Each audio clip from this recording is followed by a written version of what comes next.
Welcome to শিরিনস kitchen. আমি শিরিন। আজ আপনাদের চালের পায়েস তৈরি করে দেখাবো। এটা বিভিন্ন অনুষ্ঠানে, নাস্তায়, বিয়েবাড়ি ইত্যাদিতে পায়েসের খুব সমাদর আছে। তাছাড়া বিশেষ করে ছোটদের জন্য এটি একটি আকর্ষণীয় খাবার। চলুন দেখে নিই।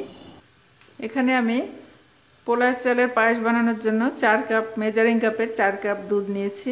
আর এখানে চালের পোলার চালকে ভিজিয়ে রেখে আধা ঘন্টা ভিজিয়ে রেখে এটা একটু শুকায় নিয়েছি। নিয়ে এটা ব্লেন্ডারে একটু মোটা করে, সুজির থেকে মোটা করে আমি এটা ব্লেন্ড করে নিয়েছি। বেশি পাতলা করলে অসুবিধা, আটার মতো হয়ে যাবে। এজন্য একটু সুজির থেকে একটু মোটা হতে হবে। আপনারা ইচ্ছা করলে শিলপাটায় অথবা বেলনা পিড়িতেও এটা করে নিতে পারেন। এটা শুকিয়ে নিলে সুবিধা যে এখানে দলা পাকার আর ভয় থাকবে না। আমি এখানে দিয়ে দিচ্ছি। এখানে নিলাম হাফ কাপ আর নিচ্ছি 1/4 কাপ, তার মানে 1.25 কাপ আমার পোলার চালের সুজি নেওয়া হলো। এখানে আমি একটু লবণ দিব, সামান্য 1 চিমটি লবণ। আর এখানে আমি এলাচের গুঁড়ি নিয়েছি। আমি একটু দুধ দিয়ে এটা ভিজিয়ে নেব।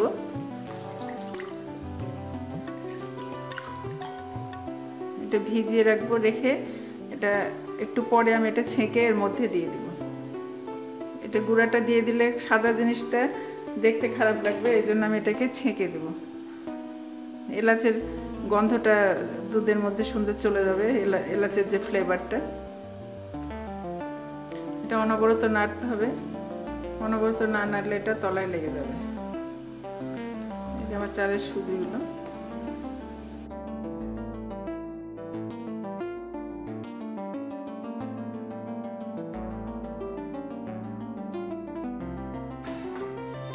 আমি হাফ কাপ দুধ দিচ্ছি আর একটু। চালটা সিদ্ধ হয়ে গেলে আমি চিনি দেব। চালটা প্রায় সিদ্ধ হয়ে গেছে। 1 কাপ চিনি দিচ্ছি। আমি 1.5 কাপের একটু কম চিনি দেব, 1 কাপ। আর আমি এলাচের পানিটা দুধটা আমি এটা দিয়ে দিচ্ছি। ছেঁকে নিয়েছি, এখন দিয়ে দিচ্ছি।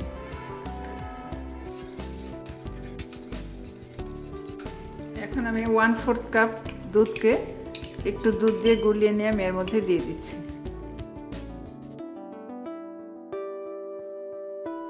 আর দিচ্ছি 1 চামচ ঘি।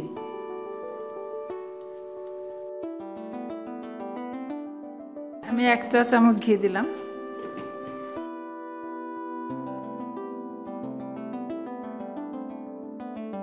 আর দিচ্ছি কাজু বাদাম, 1 চা চামচের মতো হবে। ঘন হয়ে গেছে, এখন আমি এটা ঢেলে ফেলবো পাত্রে। পায়েসটা আমি ঢেলে ফেলছি।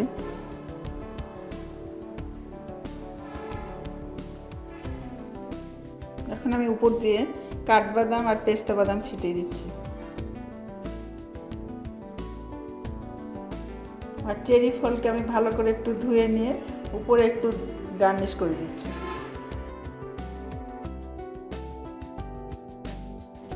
আমার পায়েস তৈরি হয়ে গেল।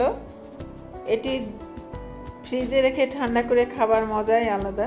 আমার রেসিপিটি আপনাদের ভালো লেগে থাকলে আমার আরও বিভিন্ন ধরনের রেসিপি পেতে শেয়ার এবং সাবস্ক্রাইব করবেন।